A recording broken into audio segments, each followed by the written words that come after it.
Bonjour à toutes et à tous. Je me présente, je suis Agathe Fournier, coordinatrice administrative du 3C Avranches. Le 3C est heureux de vous accueillir dans le webinaire anti-cancéreux oraux co-organisé avec l'Omédite et Onco-Normandie. Vous aurez pour interlocuteur durant ce webinaire le docteur Laura Moïse, oncologue médical, Dalenda Tayeb, pharmacien gérant, Maëlle Potier-Idec, infirmière de coordination, et Tiffaine Salmon, sa collègue. Toutes les quatre font partie de l'équipe d'oncologie de l'hôpital privé de la Baie. Sont également intervenants aujourd'hui Véronique Lamort, IDE libéral à Barneville-Carteret, et Cyril Magnan, pharmacien à l'Omédite. Au cours de ce webinaire, 3 axes seront abordés. Les traitements anticancéreux par voie orale, de quoi parle-t-on? Les enjeux de l'accompagnement à domicile des patients traités par anticancéreux oraux. Et enfin, comment organiser le suivi coordonné ville-hôpital. Je vous souhaite à tous un bon webinaire et je laisse la parole au docteur Laura Moïse.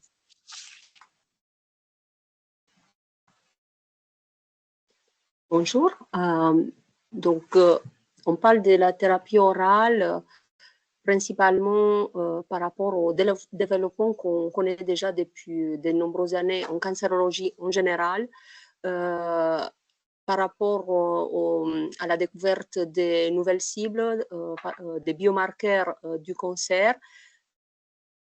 Ce développement-là a déterminé l'apparition des nouvelles cibles qui ont déclenché des nouveaux traitements, qu'il s'agit également pour la thérapie orale et la thérapie injectable. On parle déjà de nombreuses années d'une médecine personnalisée. On sait que dans cette médecine personnalisée, le traitement oral fait une grande partie, mais c'est très important à prendre en compte, notamment dans tout ce qui signifie l'accompagnement de nos patients entre la ville et l'hôpital. On sait que la médecine coûte cher, la cancérologie également, et les coûts se répercutent à la fois sur le diagnostic, le traitement, et on parle notamment du traitement en thérapie orale, à la fois par la durée dans la recherche qui se répercute donc sur le coût d'administration des traitements, et particulièrement important également les coûts de prise en charge dans le suivi des patients atteints de cancers. La thérapie ciblée représente une grande partie des dépenses de santé pour nos patients. Pourquoi on parle de la thérapie orale? Parce que par rapport à une thérapie IV, on ne peut pas négliger les effets secondaires, et des effets secondaires pour ces patients-là qui n'arrivent pas à l'hôpital. Les patients, ils sont chez eux. Elles peuvent être aussi importantes que sur la voie injectable. Et malheureusement, on sait aussi que une hospitalisation pour des effets secondaires représente la première cause pour nos patients. Quand on parle de la thérapie orale, en fait, on parle de plusieurs classes de médicaments. On connaît déjà depuis de très nombreuses années la famille chimiothérapie. Donc, qu'est-ce qu'on appelle habituellement la chimiothérapie conventionnelle avec plusieurs classes. On connaît également l'hormonothérapie également connue de très nombreuses années, avec des effets secondaires qui étaient gérables. La nouveauté depuis ces dernières années sont plutôt qu'est-ce qu'on appelle en oncologie les thérapies ciblées, avec les cibles qui peuvent être intracellulaires, extracellulaires, et des médicaments qui contrecarrent ces cibles-là, et généralement on les appelle des thérapies ciblées. sachant qu'on peut avoir des situations où les classes de médicaments peuvent être combinées entre la thérapie orale, la thérapie IV, thérapie ciblée chimiothérapie, thérapie ciblée hormonothérapie. Donc, d'où l'intérêt d'une meilleure gestion des traitements et des effets secondaires à domicile pour nos patients.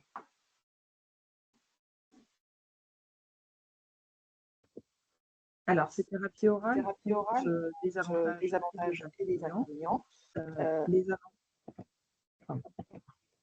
Excusez-moi, c'est pas la diapo. Alors, sur les avantages de ces thérapies orales, c'est qu'effectivement, l'administration est plus simple et moins invasive qu'une thérapie par voie IV, que la plupart des traitements sont disponibles en ville et que cela améliore l'autonomie et la qualité de vie des patients qui peuvent prendre leur traitement à leur domicile. Les inconvénients, c'est la mauvaise observance ou la mauvaise adhésion, puisque comme les patients sont à domicile, il y a ce risque-là qui peut se présenter. Des précautions particulières de manipulation, parce que ça reste quand même des cytotoxiques, donc ça implique quelques précautions particulières. La banalisation et la sous-estimation de la toxicité. Comme je parlais tout à l'heure des effets indésirables, effectivement, on a aussi des effets indésirables avec les formes orales, et il peut y avoir un risque de sous-estimation de ces effets indésirables. Et en dernier, donc, un des inconvénients, c'est le manque de formation et de connaissances vis-à-vis de toutes ces thérapies. Justement, pour revenir sur les connaissances et les formations insuffisantes, on vous met à disposition des fiches de bon usage sur les anticancéreux oraux. Donc, c'est les fiches VOC, les fiches voie orale contre le cancer. Vous en avez peut-être déjà entendu parler ou vous les utilisez peut-être déjà. Donc, elles sont disponibles sur un site internet commun. Je suis reparti à zéro. Moi, je ne sais pas si c'est normal, mais... Pardon. Donc, voilà, vous avez l'adresse qui s'affiche en bas. Et en fait, vous avez des fiches à destination des patients et des fiches à destination des professionnels de santé. Donc, sur les fiches patients, vous allez retrouver des informations sur les formes galéniques. Donc, est-ce que c'est des comprimés, des gélules, des suspensions buvables, les dosages qui existent, les modalités de prise, la conduite à tenir en cas d'oubli et de vomissement. Ce sont souvent des questions qui sont demandées par les patients. Il y a aussi des sensibilisations, des messages d'alerte sur tout ce qui va être interaction avec les aliments et ou l'alimentation, et des conduites à tenir en cas de grossesse prévue ou en tout cas pour la préservation de la fertilité. Sur le verso, vous allez avoir une partie qui va être surtout consacrée aux effets indésirables, avec les principaux effets indésirables qu'on retrouve, et également la conduite à tenir avec ces effets indésirables. Bien sûr, ce n'est pas une liste exhaustive. On a pris les effets indésirables les plus fréquents, généralement. Et il y en a d'autres qui peuvent exister, évidemment. Et puis, il y a également un message sur qu'est-ce qu'on doit faire en cas de survenue d'effets indésirables, avec des messages, on va dire, des messages d'alerte pour que le patient soit sensibilisé sur des symptômes principaux. Sur la fiche professionnelle de santé, donc vous allez retrouver quand même la plupart des informations qui sont présentes sur la fiche patient, mais elle est quand même un peu plus étoffée. Vous allez notamment retrouver le mécanisme d'action et les indications. Dans quel cancer on les utilise généralement? Est-ce que c'est plutôt en monothérapie, en association aussi? Vous retrouvez les présentations et caractéristiques, donc la galénique, le dosage. Comment on le prescrit, comment il est dispensé? Est-ce que c'est à l'hôpital qu'on va récupérer, donc à la pharmacie de l'hôpital, ou plutôt en ville? Il y a une grosse partie qui va concerner la posologie et modalités de prise. Donc là, c'est pareil, des posologies en fonction de l'indication et en fonction des associations. Des adaptations éventuelles en fonction d'effets indésirables, d'insuffisance rénale, d'insuffisance hépatique.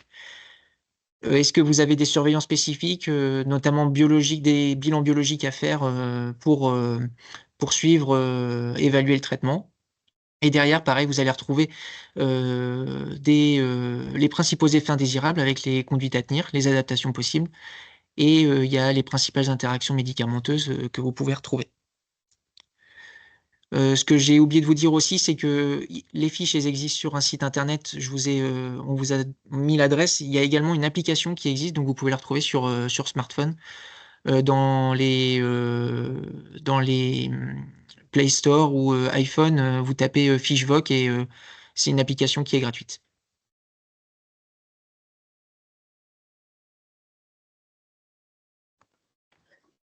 Bonjour à tous. Du coup, après vous avoir parlé des généralités, on va faire un point sur les enjeux de l'accompagnement à domicile des patients traités par anticancéreux oraux et notamment notre expérience ici à l'hôpital privé de la Baie sur Avranches.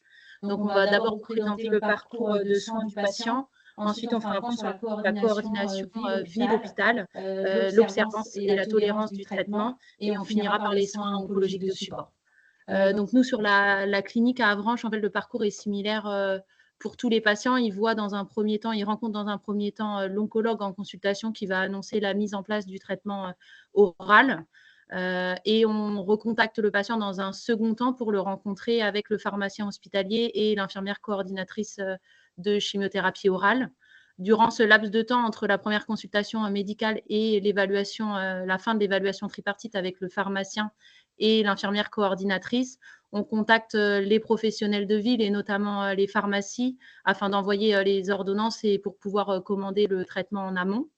Ensuite, on rencontre le patient sur la clinique avec, si possible, quelqu'un de son entourage afin d'avoir une double écoute lors de nos entretiens.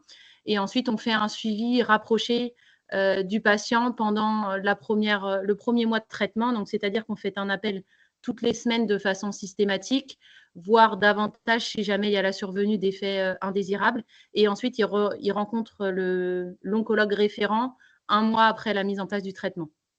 Pendant ce laps de temps, on peut être amené également à contacter les professionnels de ville si jamais on veut avoir un suivi un petit peu plus rapproché sur certains points de la prise en charge. Une fois que le patient a vu le médecin pour la deuxième consultation de suivi, on passera un appel toutes les 2 semaines si la tolérance et l'observance est bonne. Si jamais on voit que le patient a besoin d'avoir un suivi plus rapproché, on repassera un appel toutes les semaines pour s'assurer que la prise en charge la prise du traitement est correcte à domicile. Et ensuite, le suivi est fait de façon régulière par l'oncologue référent avec en plus des bilans sanguins médicaux au besoin et un lien avec les professionnels de ville qui entourent le patient.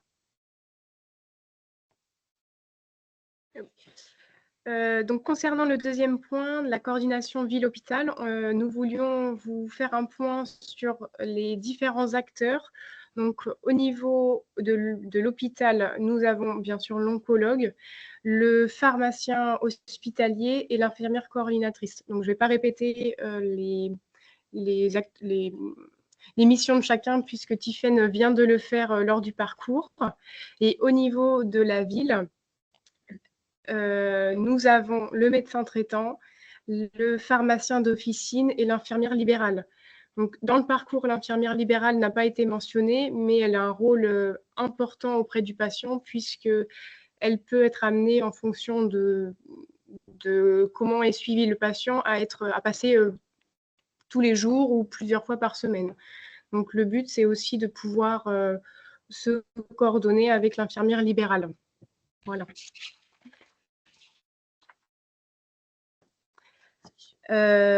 À l'hôpital privé de la Baie, notre façon de fonctionner pour la thérapie orale, c'est que nous faisons partie d'une expérimentation article 51 Oncolink.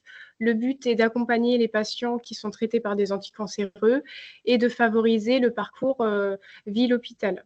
Donc, cette expérimentation est mise en place depuis octobre 2021.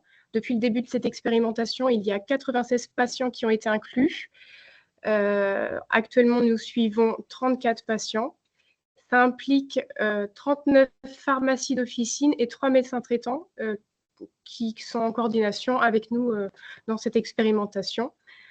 Au niveau de l'hôpital, nous travaillons avec 2 oncologues qui suivent leurs patients tout au long de leur traitement. Donc, nous sommes 3 infirmières. Notre temps pour la thérapie orale est 1 jour par semaine. Et concernant les pharmaciens, ils sont 2. on va dire que leur temps est à peu près d'1 heure par patient et de plus si besoin. Donc, toute cette coordination, en fait, nous permet de mettre en place un suivi personnalisé, pluridisciplinaire et modulé dans le temps en fonction de la tolérance et de l'observance du patient. Ça nous a permis de formaliser une organisation davantage structurée entre les différents acteurs pour optimiser la gestion et le suivi du patient. Ça facilite le partage et l'échange d'informations entre les différents professionnels de santé impliqués dans la prise en charge et ça nous permet de fluidifier et sécuriser les informations autour du patient pour que la prise soit faite dans de bonnes conditions.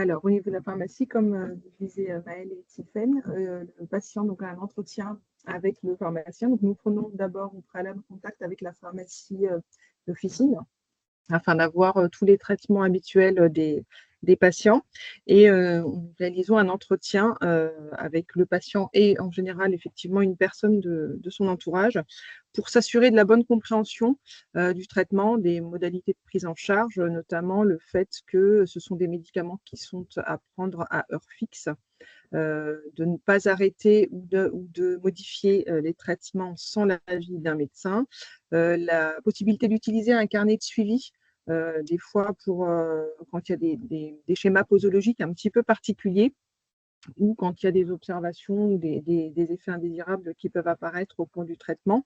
On vérifie également systématiquement toutes les interactions médicamenteuses avec que ce soit les traitements habituels du patient ou tous les compléments alimentaires, tout ce qui est à base de plantes que le patient peut prendre. On rappelle aussi la nécessité de ne pas déconditionner, l'importance de ne pas déconditionner le traitement et de le garder effectivement dans son conditionnement primaire et secondaire, de ne pas le mettre par exemple dans un pilulier, de ne pas ouvrir les gélules, de ne pas écraser les comprimés et on essaye effectivement de faire en sorte que le patient adhère à son traitement et qu'il y ait une observance, la meilleure observance par la suite. En dehors de l'observance, finalement, l'intérêt principal de ce parcours et de suivi, c'est évaluer rapidement la tolérance du traitement, sachant qu'on a précisé dès le départ, sont des traitements en oral, certes, mais elles peuvent avoir une toxicité qui ne doit pas être négligeable. La prise en charge de cette toxicité doit être rapide et donc on peut parler bien évidemment d'une manière générale des effets secondaires très connus et qui peuvent être rapidement mis en évidence à domicile par les pharmaciens, par les infirmières libérales ou par le généraliste. Et on parle généralement de tous les troubles digestifs, les troubles cutanés ou muqueuses, d'autres effets secondaires qui sont assez particuliers en fonction de la molécule utilisée et de toute façon la gestion. Elle doit être rapide, ça met le patient en confiance et on évite justement l'observance qui peut être mauvaise ou des hospitalisations pour nos patients. Et si un patient nous appelle pour, par exemple, des nausées, nous allons, en tant qu'infirmière, faire le point sur ses ordonnances. En fonction de ce qui a été prescrit, nous allons lui conseiller, par exemple, de prendre ses traitements ou orienter vers l'oncologue, le médecin traitant, pour que le patient diminue cet effet secondaire, voire qu'il n'existe plus avec le traitement. Les outils qu'on peut utiliser, c'est aussi, comme a pu évoquer Cyril, c'est les fiches VOC. Nous pouvons aussi donner des fiches d'effets indésirables pour les patients. Et il existe des modules d'e-learning pour les toxicités, des journées de formation et des régionales et le Tessitox. On peut également mettre en place, si jamais il y a besoin, des soins oncologiques de support. C'est des choses qu'on peut proposer au cours de la prise en charge si jamais les effets secondaires deviennent trop importants et qu'on a besoin d'une personne ressource. Je pense notamment à la diététicienne qui pourra nous aiguiller si jamais, par exemple, il y a des nausées, vomissements trop importants avec une perte de poids associée. On se tournera davantage vers elle pour justement contrer cet effet secondaire. Donc, on a différents soins de support qui sont proposés sur l'hôpital privé de la Baie. On va avoir tout ce qui est d'un point de vue nutritionnel. On peut avoir les soins de support par rapport à la douleur. On va également avoir un éducateur d'activité physique adapté, pardon.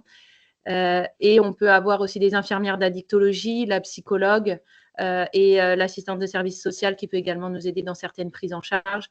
Il y a également les soins palliatifs, la sexualité et la fertilité qui peuvent également être abordés au cours de la prise en charge. Donc, en fonction de ce qu'on repère chez le patient, on orientera vers la personne dédiée dans notre entourage, à la fois sur la clinique ou à l'extérieur, si jamais il y a besoin d'un soin autre.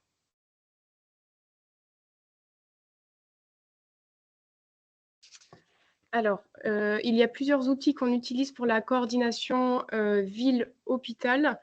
Donc, je repars un petit peu en arrière parce que lorsqu'on rencontre le patient, nous lui redonnons un dossier de liaison. Dans ce dossier de liaison, ils vont avoir les numéros utiles. Donc, au niveau hospitalier, ça va être les infirmières, les secrétaires des oncologues, les soins de support qui vont être possibles d'appeler. Nous donnons également la fiche VOC pour que les patients puissent l'avoir vers eux. Si besoin, on leur donne les documents pour les effets secondaires. Nous adaptons aux patients pour éviter qu'ils aient trop de documents vers eux. Étant dans une expérimentation article 51, nous leur remettons aussi les documents concernant cette expérimentation et bien sûr l'ordonnance que le pharmacien aura eu aussi. Pour les professionnels de ville, on peut également leur remettre les documents et ce que nous faisons souvent, c'est de se contacter par mail ou par téléphone.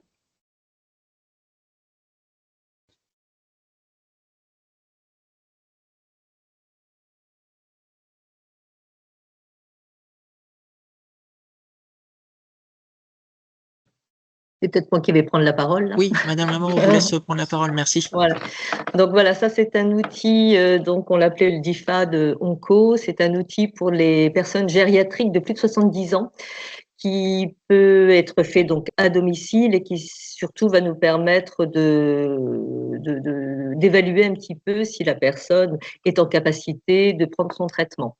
C'est un recueil, alors je suis désolée, je ne vous ai pas envoyé, je ne sais pas si vous l'avez, vous, pour le faire passer. Le cahier de recueil, c'est sur 4 pages, je ne sais pas si vous l'avez eu. Non. Et je ne sais pas faire, après, moi, je ne peux pas prendre la main, je ne sais pas faire. Donc, je vais vous le dire un petit peu. Donc, nous, chez le patient, il y a 5 items. Donc, on aura un dépistage d'encodage, un dépistage cognitif, un recueil d'antécédents sur des chutes, un test du lever et un dépistage de fragilité sociale. On commencera d'abord par prendre un petit peu toute l'identité, bien sûr, du patient. Après, donc sur le premier item qui est l'encodage, il y a 1, 2, 3, 4, 5, 6. Donc 6 items sur lesquels on va les scorer de 0 à 2. Donc sur 1, c'est les pertes d'appétit, perte récente de poids, motricité, problème neuropsychologique, indice de masse corporelle, s'il prend plus de 3 médicaments et si le patient se sent en meilleure ou moins bonne santé que la plupart des personnes de son âge. Donc tout ça, on aura un score entre 0 à 17. Ensuite, on demandera s'il y a une prise en charge diététique, s'il faut faire une prise en charge diététique. Ensuite, on a le test de dépistage cognitif. Je ne sais pas si vous avez entendu parler.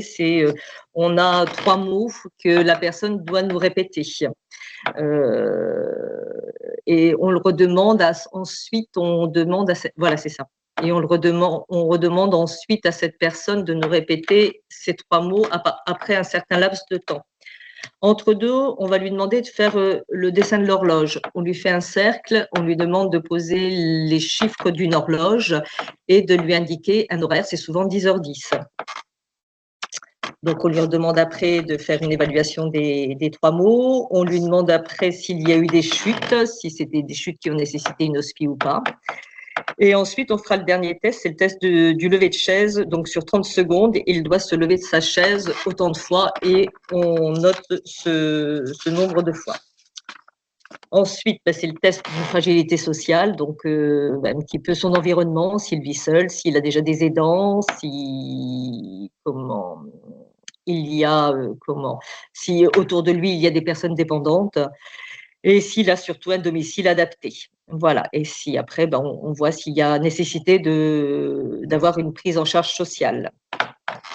Tout ça, c'est à renvoyer après, donc c'est le médecin oncologue qui l'initie et c'est à faire dans un délai de 7 jours. C'est à envoyer au plus tard les 7 jours. Vous l'envoyez au médecin onco et au médecin traitant.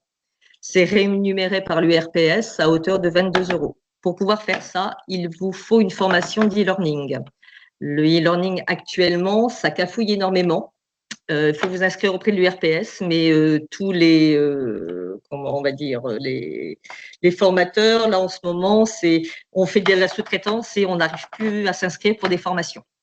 Mais si des infirmiers sont intéressés, il faut qu'ils se renseignent, enfin qu'ils téléphonent à l'URPS, où là on les orientera, on leur donnera surtout un numéro d'identifiant pour qu'ils puissent s'inscrire. Mais pour l'instant, on est désolé, on ne peut pas le faire. Actuellement, dans la Manche, il y a 20 infirmiers qui sont formés, un petit peu sur tout le département, notamment au Sud-Manche. Voilà.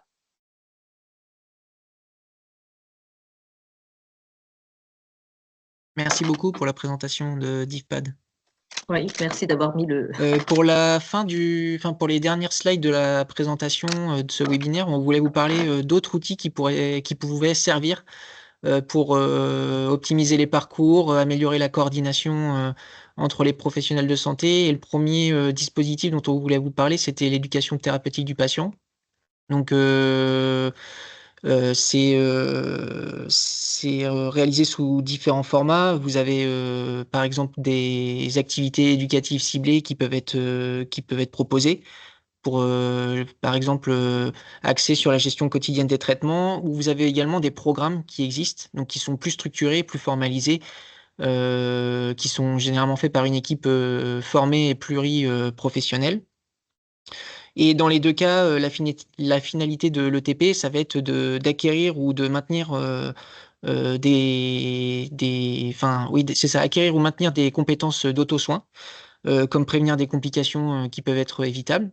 Et autrement, l'autre finalité, c'est d'acquérir des compétences ou de mobiliser des compétences d'adaptation.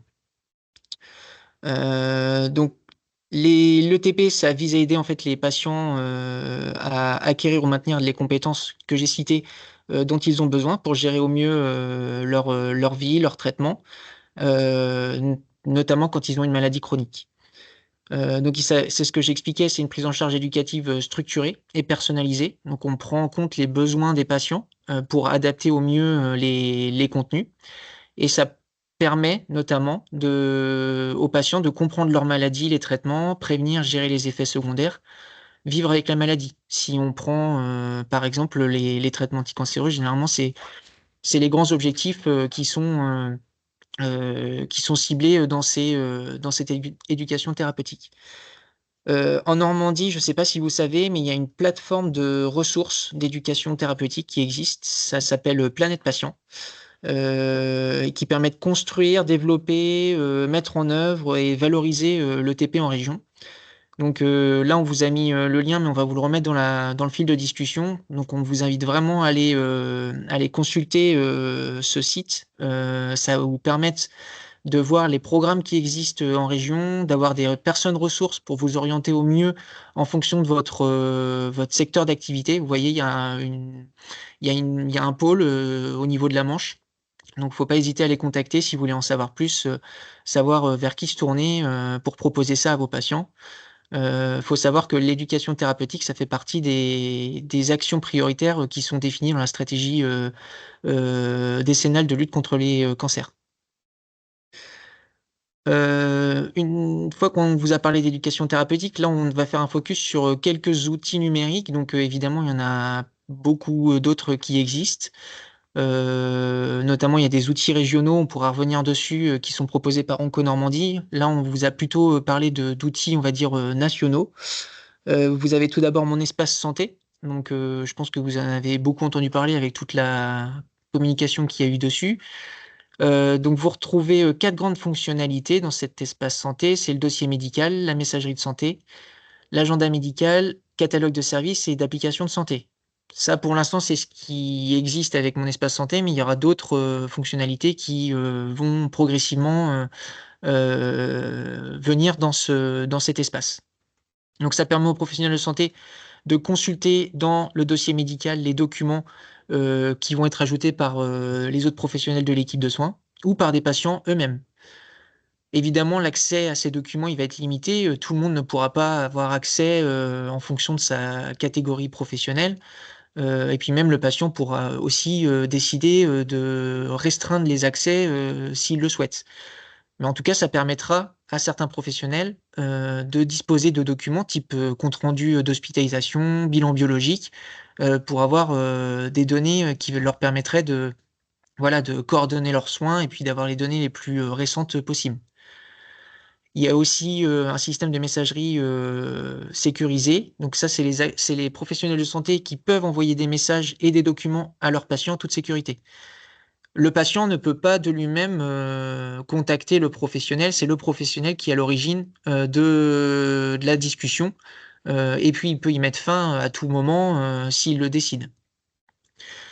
Il y a des nouvelles fonctionnalités qui sont apparues, notamment pour les patients. Ils peuvent désormais envoyer leur ordonnance à leur pharmacie depuis leur messagerie sécurisée. Donc, je crois que c'est assez récent. Ça date que depuis fin d'année dernière. Donc ça va être un gain pour les pharmacies, notamment je pense aux anticancéreux oraux, pour anticiper les commandes, parce que parfois c'est des médicaments qui ne sont pas disponibles dans les pharmacies, il faut les commander, donc le patient, si il arrive à transmettre son ordonnance à la pharmacie, ça peut lui permettre de venir au bon moment quand la pharmacie aura récupéré le traitement.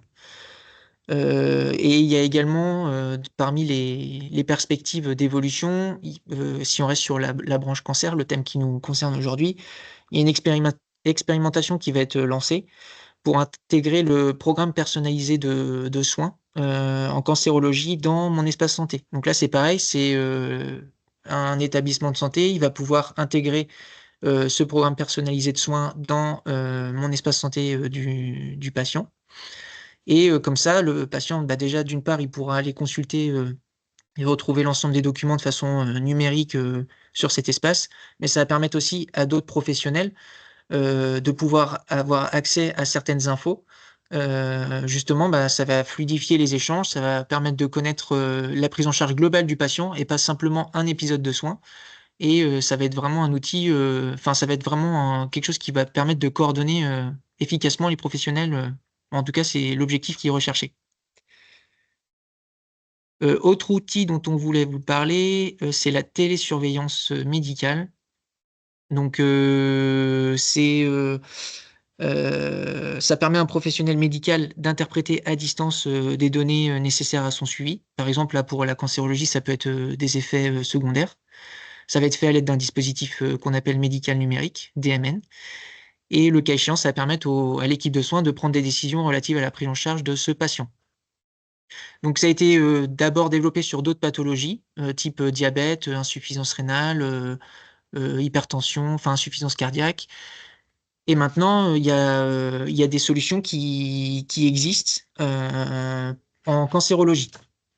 Donc ça a été prouvé que ça améliorait le suivi des patients et l'organisation des parcours de soins, avec notamment une diminution des hospitalisations en urgence et des consultations non programmées. Ça a été d'autant plus prouvé en oncologie, ces gains, cette efficacité. Il y a un financement qui est effectué par l'assurance maladie depuis juillet 2023. Donc là, actuellement, il y a 2 solutions de télésurveillance qui sont prises en charge par l'assurance maladie. Vous avez Curity et Résilience. Il y en aura potentiellement une troisième qui va bientôt pouvoir être prise en charge, Continuum, qui a eu un avis favorable pour la prise en charge.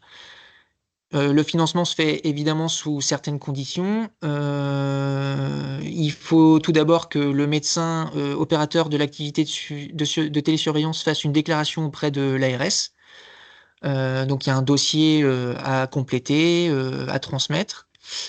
Il faut une prescription. Donc là, il y a une coquille sur le diaporama. C'est pas forcément par un médecin opérateur. Ça peut être fait par un médecin. Donc là, ce serait pour la cancérologie, ce serait un médecin spécialisé en oncologie, évidemment.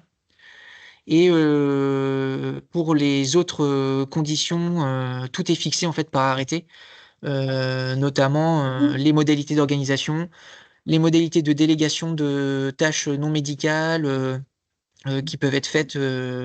Voilà, tout ça, tout est structuré en fait dans l'arrêté. Donc c'est pas mal encadré.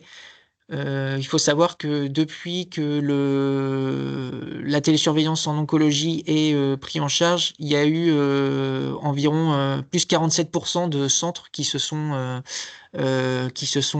équipés pour pouvoir prendre en charge leurs patients.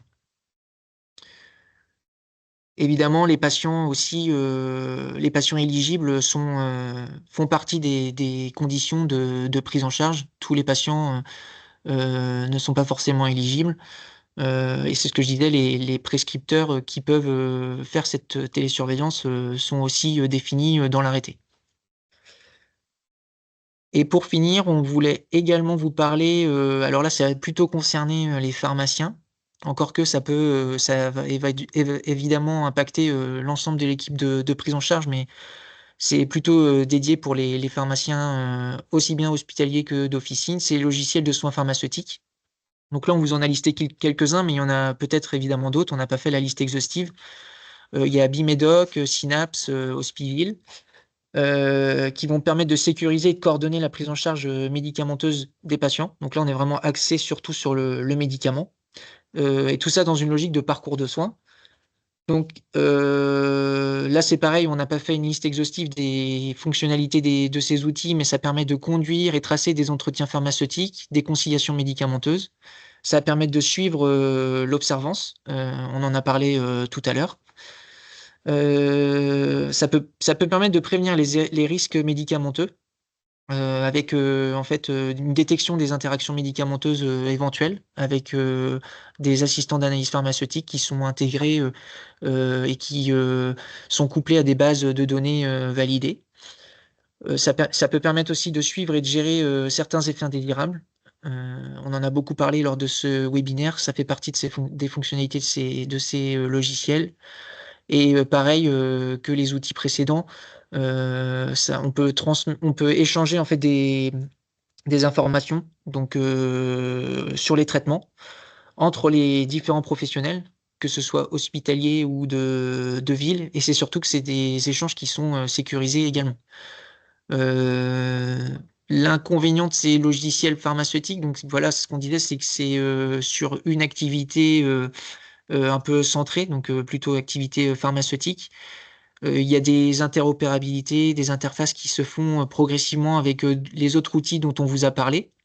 Par exemple, ces logiciels de soins pharmaceutiques peuvent être intégrés dans des solutions de télésurveillance qui peuvent être eux-mêmes intégrés avec mon espace santé. Mais voilà, après maintenant, ça va être tous les objectifs de ces outils, ça va être l'appropriation, les faire connaître. C'est aussi l'objectif de ce webinaire, vous faire découvrir aussi des outils qui peuvent servir en cancérologie. Donc là, on a fait le focus sur quelques outils, mais il y a également des outils régionaux qui existent. Mais pour toute question sur ces outils, on vous invite à contacter Onco Normandie qui pourra mieux y répondre. Donc on est largement dans les temps par rapport à la présentation du webinaire. On avait prévu 1 heure et demie de présentation. Là, on a fait 45 minutes, donc on va avoir un bon moment pour échanger. Donc n'hésitez pas à poser vos questions dans le fil de discussion. Vous avez l'onglet conversation. Je pense qu'il y a également possibilité d'activer votre micro, c'est ça. Si vous voulez prendre la parole, n'hésitez pas. On est disponible pour répondre à toutes vos questions.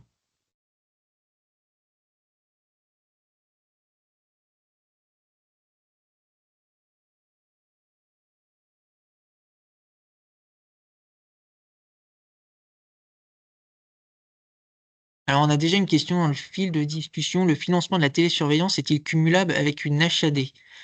Alors, oui, la télésurveillance, faut le prendre comme une activité enfin, c'est pas une activité de facturation, mais c'est une activité médicale qui va avoir des forfaits qui vont être séparés des autres forfaits de facturation qui peuvent être mis en place typiquement dans une HAD. Alors, je vais pas rentrer trop dans les détails, mais il y a des forfaits qui existent sous couvert, bien sûr, que la charte, enfin le cahier des charges soit respecté, mais il y a des forfaits opérateurs qui existent. Il y a des forfaits par patient, c'est 28 € si je dis pas de bêtises pour l'oncologie. Il y a des forfaits opérateurs, donc c'est ce que je disais. Donc voilà, mais c'est pas, oui, ça peut se cumuler avec l'HAD. Il faut que ça rentre évidemment dans un parcours de soins qui soit décrit, qui soit cohérent, mais c'est possible.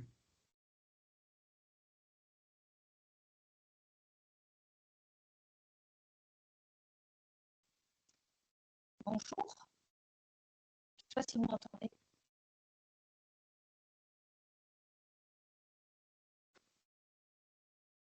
On vous entend, mais de très loin. Je vais essayer de... Est-ce que là, c'est mieux? Oui, c'est un peu mieux. Est-ce que là, c'est mieux? Je ne sais pas si vous m'entendez. Je suis Angélique Dumont, infirmière en pratique avancée en hôpital de jour en oncologie thoracique au CHU de Rouen. Et moi, ce qui m'intéresse, c'est le financement de vos infirmières pour le suivi téléphonique de vos patients en thérapie ciblée.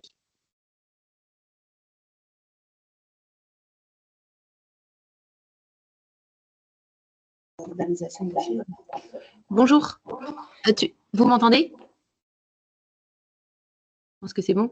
Nous, le financement en fait de nos temps pour vraiment la thérapie orale, en fait, c'est financé par justement l'expérimentation de l'article 51. Donc, on a un financement par l'assurance maladie de par la participation à l'expérimentation de l'article 51. Pour l'instant, ce n'est pas encore passé dans le droit commun. La fin de l'expérimentation, elle est prévue pour début d'année 2025 et on espère avoir davantage d'informations pour savoir si ça va pouvoir être ouvert au niveau national. Mais pour l'instant, nous, on est financé par justement l'expérimentation. Ouais, parce que finalement, c'est ça qui pose problème sur le terrain du suivi. Si ça répond à votre question. C'est ça qui pose le problème sur le terrain, parce qu'on a bien évidemment le bénéfice du suivi des patients à domicile, avec, comme vous disiez, l'observance, le suivi, mais derrière, au niveau financier de la direction, pour pouvoir mettre des postes, bon, moi je suis infirmière de pratique avancée, donc il y a une petite participation, mais ce n'est toujours pas à la hauteur finalement de ce que je fais ou de ce que je peux faire, et je me dis que quand ce ne sont entre guillemets que des infirmières qui n'ont pas une tarification spécifique par rapport à la pratique avancée, c'est compliqué de mettre ça en place dans les hôpitaux privés ou publics. Et après, ça fait partie des limites de tout ça. Et nous, on a la chance de pouvoir faire partie de l'expérimentation et d'avoir vraiment ce budget dédié. Et donc, la clinique, nous a dédié un temps. Et moi, par exemple, je suis sur l'expérimentation depuis le début. Depuis le début, j'ai une journée par semaine qui est vraiment dédiée au suivi des patients en thérapie orale. Et c'est ce qui nous permet de faire un suivi rapproché. Je pense que si on n'avait pas un financement et donc une journée dédiée, je ne suis pas sûre je pense qu'on ne pourrait pas, dans notre charge de travail, avec la chimiothérapie intraveineuse, absorber les évaluations tripartites, les appels toutes les semaines, les contacts avec la ville, ce serait impossible en termes d'organisation. Merci.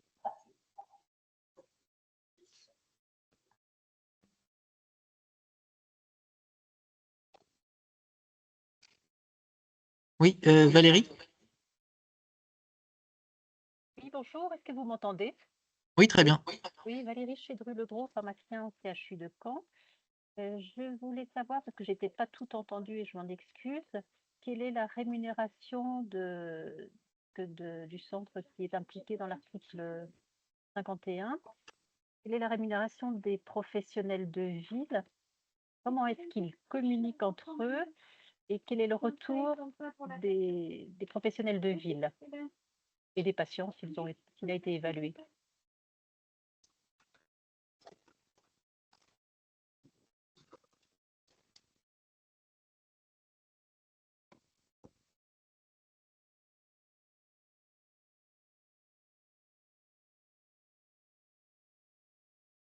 Alors moi, si je peux parler en tant qu'infirmière, c'est notre rémunération, elle est de 22 € pour le dépistage, et c'est à envoyer, c'est une facture qu'on envoie à l'URPS et qui nous rémunère.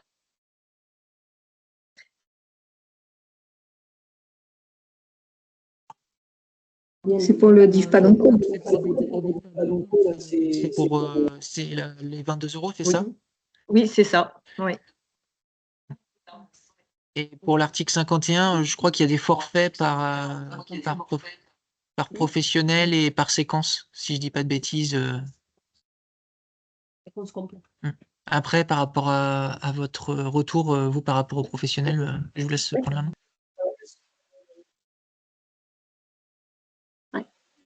En fait, la rémunération sur l'article, elle est, en fait, certes, elle est par professionnel déjà, mais c'est sur les séquences réalisées, en fait, pour chaque patient, mais sur les séquences réalisées. C'est-à-dire qu'on a, en fait, déjà, les professionnels des villes doivent accéder, qu'on vous a présenté notre expérience. Donc, on a les médecins généralistes qui participent, mais ils sont limités. C'est 25 € pour sa première séquence. Et il y a aussi le forfait pour les pharmaciens à l'auteur de 80 € sur la première séquence. Qu'est-ce qu'on appelle première séquence? C'est le premier mois. Mais en fait, leur participation impliquait en fait la signature des documents, l'acceptation. Donc, la procédure devait être mise en place dès le départ pour qu'ils soient rémunérés par la suite. Donc, il y a rémunération pour le généraliste aux alentours de 25 € et pour le pharmacien sur la première séquence de 80 €. Et par contre, en fait, chez nous, dans l'article 51, il n'y a pas de. En fait, les infirmières, les libéraux ne sont pas dans la boucle. Donc là, c'est la forte limite de l'expérimentation. Les infirmières libéraux et les soins de support ne sont pas dans la boucle de suivi des patients. Malheureusement, cette expérimentation se limite aux pharmaciens, médecins généralistes et l'hôpital. Ce que je voudrais ajouter par rapport à ce qu'a dit Dr Moïse, c'est que lorsqu'on a besoin d'avoir contact avec les infirmiers libéraux, on se permet de leur téléphoner et de pour pouvoir suivre le patient de notre côté et de leur côté pour un meilleur suivi. Et malgré qu'il n'y ait pas de rémunération. Et concernant les soins de support, et comme a pu dire Tiffaine lors de la présentation, nous les contactons lorsqu'il y a besoin également. Voilà. Après, pour le suivi, si je puis me permettre aussi, on a une nomenclature qui nous permet un passage quotidien. Donc, on peut le coter déjà dans notre nomenclature sans faire partie de l'expérimentation. Moi, je veux juste rajouter un petit mot sur les retours qu'on a des professionnels. Effectivement, on est en contact avec les villes. En général, quand tout se passe bien, on n'a pas forcément de retour, mais quand le patient présente, par exemple, à l'Effervescence, c'est déjà arrivé, il est de nouveau hospitalisé, en fait, on a un retour du pharmacien de ville qui nous prévient que voilà, donc on a quand même quelques échanges avec les professionnels des villes au niveau de la pharmacie. Je crois qu'il y avait une question sur les patients, leur retour, quel est leur ressenti dans cette prise en charge?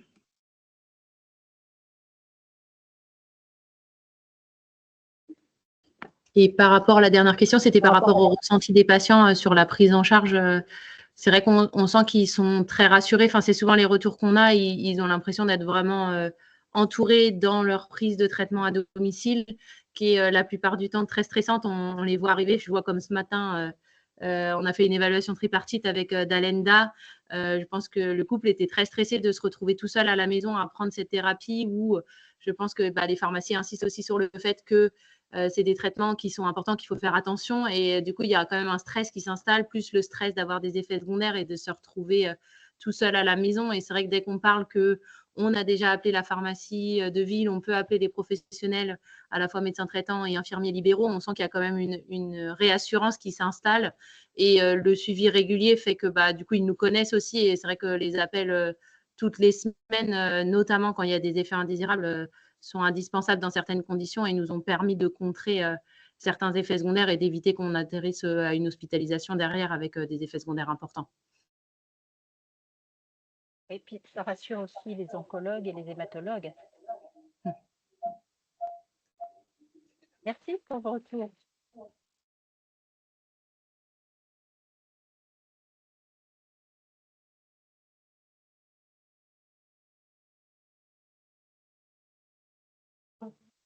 Est-ce qu'il y avait d'autres questions? Patricia Fleury, on a vu que vous aviez levé la main, mais je sais. Oui, allez-y, prenez la parole. Oui, bonjour. Non, mais je suis infirmière en pratique avancée au centre Henri Becquerel à Rouen. Mais ma question va être redondante. En fait, c'était sur les liens en fait que Maëlle Potier et Tiffaine Salmon avaient avec les infirmières libérales, parce que finalement, le Oncolink n'avait pas prévu ça en fait dans son expérimentation, ce qui est assez dommage. Alors, il y a une expérimentation dans l'Est en fait qui justement sur les thérapies orales qui reprend un peu ça et qui montrera, qui pour le coup implique les infirmiers libéraux. Donc ça, j'espère que ça pourra montrer qu'il faut élargir effectivement, impliquer, je veux dire, les infirmiers libéraux dans ce type d'expérimentation. Nous, à Becquerel, on est aussi dans cette même expérimentation et moi, pour les patients que je suis qui sont sous thérapie orale, en fait, c'est quasi systématique. En fait, je ne peux pas faire sans les infirmiers libéraux. On travaille tout le temps ensemble, on échange par mail, on s'appelle et les patients sont très, très contents de ce lien-là. Autant, et ça a créé du lien, ça a vraiment permis de créer du lien avec les infirmiers libéraux et les pharmaciens notamment, je trouve. Ça a vraiment changé les choses. C'est très positif. Je ne sais pas si c'est pareil pour Maëlle et Tiffaine, en fait. Lorsqu'on contacte les infirmières libéraux, c'est vrai que le patient est beaucoup plus entouré et donc ça sécurise vraiment sa prise de traitement, l'observance et la tolérance. C'est vrai que c'est malheureusement le biais de l'expérimentation. Lors des évaluations finales de cette expérimentation, on a pu chacun faire part Bien sûr. des points positifs et des axes améliorés concernant le cahier des charges. Et il me semble que le fait que cette expérimentation a été repoussée jusqu'à 2025, c'est parce qu'il y a une autre expérimentation article 51 dans l'Est, si je ne me trompe pas. C'est ça. Pardon, si j'ai fait la redondance. Non, très bien. C'est exactement après, ça. Si je peux compléter, Maëlle, c'est vrai que si par contre on sent dès le début que la prise du traitement à domicile va être compliquée et que le patient nous dit j'ai un passage régulier d'infirmier pour X soins, c'est vrai qu'on va se mettre directement en lien avec les infirmiers libéraux, avec ou sans l'inclusion dans l'expérimentation 51. On a des pharmaciens qui n'ont pas adhéré, c'est pareil, on les inclut quand même parce qu'en fait, la finalité, c'est quand même que le patient soit pris en charge correctement. Après, on espère qu'un jour, il y aura des financements pour tout ça parce que je pense que tout le monde fait un petit bout de chemin et malheureusement, il n'y a pas trop de retour financier de ce côté-là. Mais c'est vrai qu'on va dire qu'on biaise un peu l'article 51 pour pouvoir mettre le patient au cœur et faire en sorte que ça se passe bien à la maison. On a une patiente, c'est même on a souvent contact avec les ADMR qui passent toujours à l'heure de l'appel et du coup qui nous fait un point aussi sur ce qu'elle voit à la maison toute la semaine. Donc c'est vrai que c'est riche, c'est prend super. en charge le patient, on va dire dans sa globalité. On essaye au maximum de mettre toutes les personnes qui l'entourent dans la prise en charge. Merci.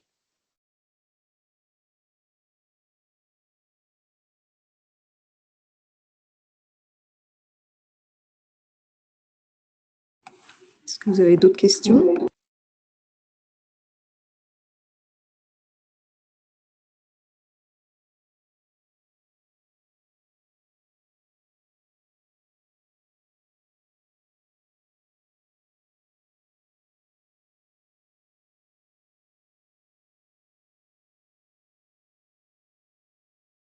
Si par rapport à certains outils qu'on vous a présentés, vous voulez avoir plus d'infos, n'hésitez pas à nous contacter, soit par mail ou alors sur le flyer, il y avait les adresses mail, je crois, de d'Onco Normandie et de l'Omédite. Et on redirigera dans ces cas-là vers les personnes éventuellement qui étaient concernées.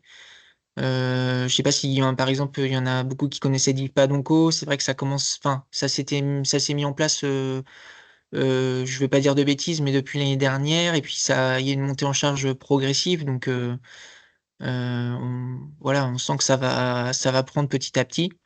Il y a encore du rodage, d'après ce qu'on a cru comprendre avec Véronique. Si vous avez besoin d'infos sur les fiches VOC, bah, pareil, je me tiens à votre disposition. Donc, n'hésitez pas. Et le support, je vois la question, je crois. Oui, du coup, on vous donnera le support parce qu'il y avait je pense, hein, Camille, parce qu'il y avait des liens justement sur le support et ça vous permettra d'aller plus loin par rapport aux présentations qu'on a pu faire. Donc, on vous le transmettra.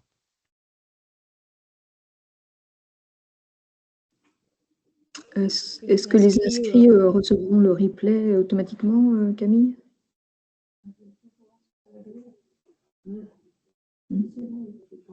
En théorie, vous recevrez aussi le lien vers le replay. Donc, si jamais vous avez besoin de l'envoyer à des confrères ou des collègues qui n'étaient pas présents ou qui n'ont pas pu se rendre disponibles, il ne faudra pas hésiter à le faire.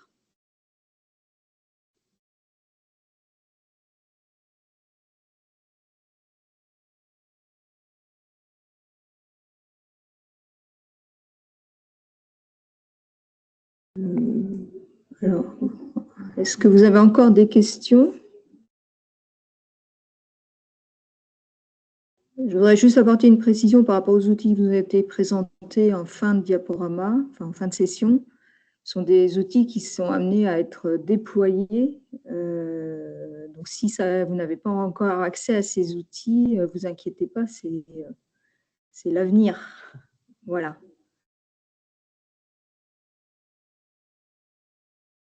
Vous voulez faire le mot de la fin, les filles?